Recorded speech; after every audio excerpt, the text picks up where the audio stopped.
We are here to remember our dear brother-in-law, Shlomo Tzvi, on his 10th yahrzeit, and we miss him a lot. We think about him. And when we think about him, there's one thing that we remember more so than anything, no one can argue, that Shlomo was friends with everyone.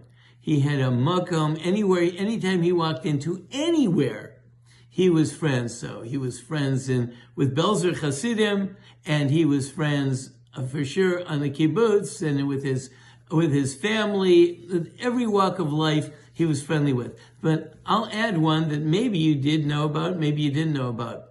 In the late 1970s, I was in Israel, and I was on the kibbutz, and we're schmoozing and hanging out, and Shlomo said, come along with me. I think at the time he might have been selling the olive wood boxes, maybe it was the pies, but I think it was the olive wood boxes. And where did we go? We went to visit some of his customers and business people that he dealt with in Beit Lechem.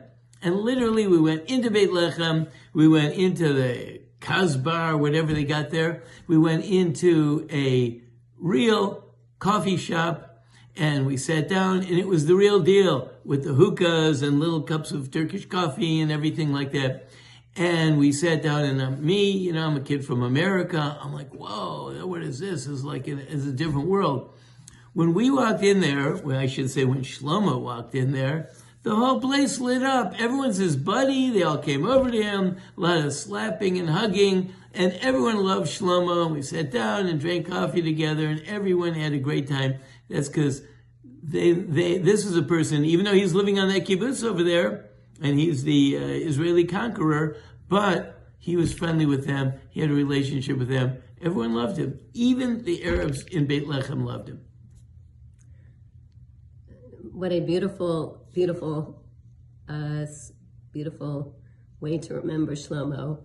And of course, I'm the sister-in-law, but anytime I encountered Shlomo, it was always exactly that: friendly, kind, warm, a most creative person, a most connecting person. Unbelievable.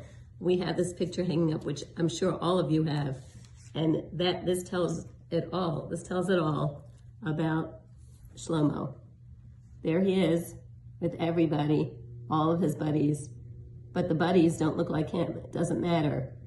He was a buddy to everybody, and he truly was. He cared about every single person, no matter who or what they were. They were a creation of Hashem. And he is sorely missed, I know, by his family. I know by all of us.